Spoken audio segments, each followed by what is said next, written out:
DPF, development policy financing, is approximately a third of the overall World Bank financing. We have recent data because just a couple of weeks ago, the World Bank published a retrospective that looks at all of its development policy financing between 2015 and 2021. So on that, we have official data that tell us that over that period, the bank has approved 328 development policy operations for a total of 81 billion.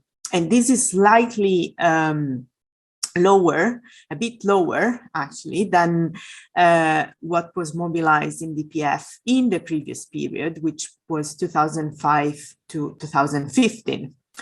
Now, the reason why I'm bringing this up, it's because DPF has a tendency to be used, especially around crisis time.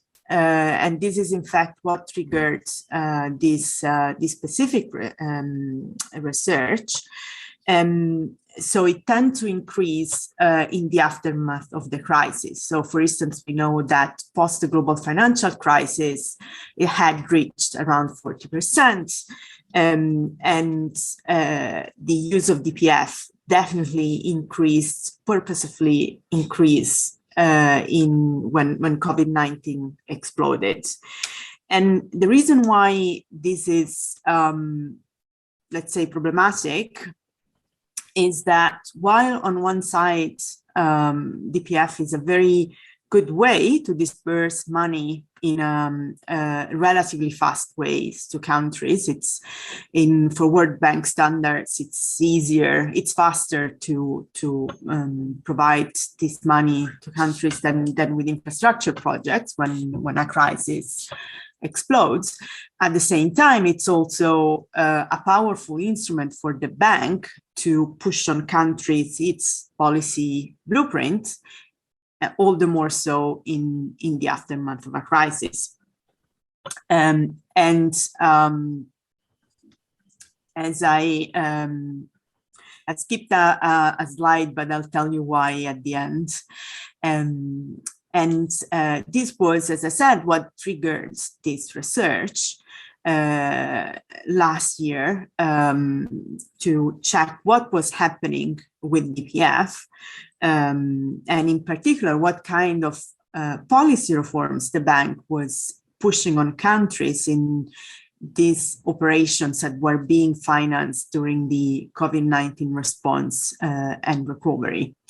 And if you remember this, last year, this was more or less at the same time as the bank came out with its new grid approach, in which it clearly made clear that the bias for the private sector and the private finance persisted there.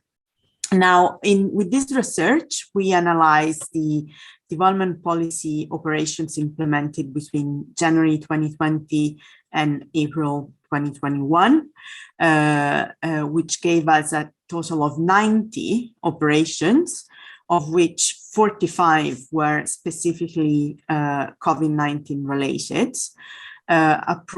over 64 countries for a total of about 23 billion.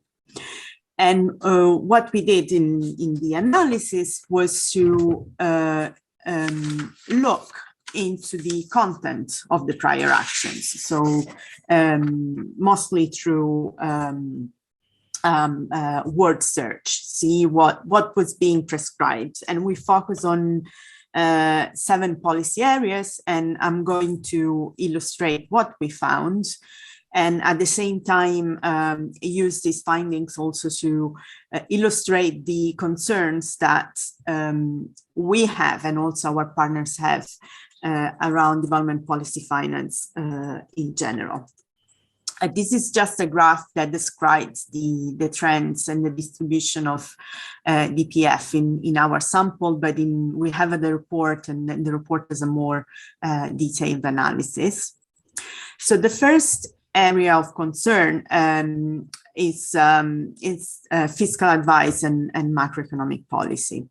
Now, what emerged quite clearly from the analysis was that there was an increasing alignment in the DPOs with the advice of the IMF, the policy advice and the conditionalities of the IMF around fiscal policy and in particular fiscal consolidation. And in a number of countries, DPOs tended to prescribe reforms that were more or less directly aimed at implementing forms of fiscal consolidation, or even more prepare the grounds for countries to implement fiscal consolidation in the future.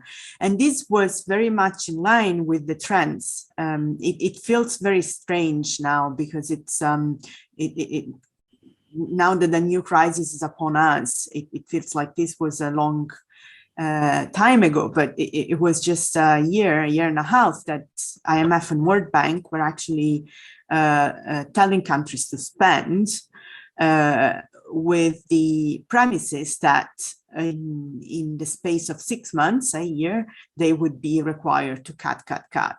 And a lot of the reforms, like the adoption of medium-term debt strategies, the adoption of fiscal rules, clearly were meant to prepare the grounds for these fiscal cuts. Sorry, this is a series of boring tables, but it's to summarize and make clear the range of countries in which these reforms were prescribed. Something else that I wanted to highlight in terms of fiscal advice is that in a number of countries, in this case, in 4 countries, we had that prior actions were explicitly prescribing cuts in public wage bill and consolidation of public service staff. There is a recent research by ActionAid that actually has looked at IMF prescriptions on public wage bill for those of you who might be interested on this specific aspect. Now, the second areas that we looked into was policy reforms that were focused on support to private sector, in particular in supporting private sector to respond to the COVID-19 crisis.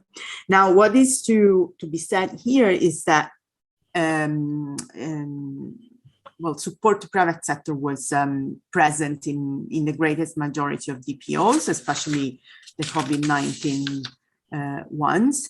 There was a lot of attention on small and medium enterprises, at least on paper. So a lot of measures were explicitly aimed at small and medium enterprises, although very rarely it was specified to what extent this included informal businesses or not. And a lot of the most common prescriptions was cutting taxes, but without prescribing very comprehensive tax reforms in a progressive way. I'm going to speed up because I want to give you a full overview, and then in case, so I'll give you less details from now on, but in case we can go back. The other area related to private sector was the support to privatization in the public utility sectors. This was very clear in a number of countries in which either the government was required to public utilities companies for the losses that they were having during the COVID-19 crisis, or other liberalization reforms were being implemented. In social protection and health, obviously this was another dominant area, as was to be expected at the time. So a lot of support in these sectors for countries, but also a lot of reforms that were clearly aimed at scaling up to a great extent, social protection measures, in a sense contradicting previous World Bank advice to use very targeted programs. In social protection is meant to help people cope with crisis. So if you have to adapt the system every single time that a crisis happens, there is something that doesn't fully work. Yeah. Then there are two other areas that I wanted to briefly show. The one is on gender equality and women's rights, and on this there are two very good reports also by Bretton Woods Project that have looked in particular to development policy finance and the impact on gender equality. So again, if you want to know more, those are good readings. In terms of our analysis, we found only 14 prior actions in 10 countries that were explicitly directed to reforms to promote gender equality on a great variety of areas. But what was missing was any assessment of the gendered impact of the other reforms that were being supported, required on women. So to give you an example, cuts in subsidies, as you well know, is very common prescription. In none of the cases that we analyzed, there was concern for what this measure, so for instance, cutting subsidies in fuel or in food might have specifically on women. And this is one of the key problems with the bank's approach to the World Bank, that it tends to ignore the impact on women of its overall advice. Then on energy transition, I'm going to touch on this only very quickly because I'm not the expert here on this. We didn't find anything particularly worrying, let's put it that way, but there were a number of prior actions that were clearly aiming at creating an enabling environment for investment in hydrocarbon sector. And on the other side, as I was mentioning, reforms like cuts in fossil fuel subsidies that tend to put the burden mostly on consumer. So also very problematic recommendations.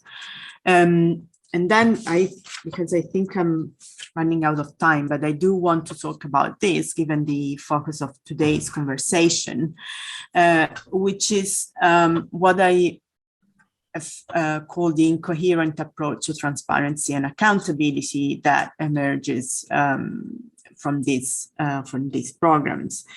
And this is true for development policy finance, but for a lot of the World Bank rhetoric on this in general, and the use of conditionality. And one issue is that conditionality tend to be seen as a tool to increase transparency and accountability, but this tends to be misplaced. This tends to be problematic because the emphasis, for various reasons, and one is that the emphasis tends to be put on state corruption, but there is a neglect of transnational corruption, which is actually more prevalent in the types of projects that the World Bank, the large infrastructure projects that the World Bank tend to invest in, and we have a lot of evidence on this. It's also an approach that confounds the use of conditionality with the use of policy safeguards in accounting and funding management. So one thing is to say, I'm giving you conditionality in how you're using your money because I want you to do what I want you to do. And the other is saying, okay, let's put in place some safeguards on how we are going to manage this money. So for instance, through creating specific funds, which are monitored by independent organism to ensure transparency and accountability. There is also a tendency to see transparency and something that is owed to the World Bank and the shareholder, its shareholder, rather than to citizens. And this is very easy to see because there is very little discussion of stakeholders and who has been consulted in coming up with these reforms that are suggested in prior actions. So it's unclear they say that they are grounded in country ownership in discussion with authorities, but it's very unclear what this actually means. And then, of course, the last problem that somehow it's also related to what Kate was saying earlier, that it's the World Bank itself that lacks transparency and accountability in the use of this project. If you want to research DPF overall, there is a database that is accessible on the World Bank website, but the specific of the DPOs and of these reforms tend to require a lot of detailed knowledge to understand what actually they are about. So it's not very easy to know what is going on. And on the other side, they are still very poor when it comes to the poverty and social impact assessment. And they are not bound, unlike infrastructure investment of the World Bank, to any environmental or social framework and safeguards. I will stop here because I think it's past my time. There are a few more things that I wanted to mention, but maybe we can go there in the Q&A. Thanks.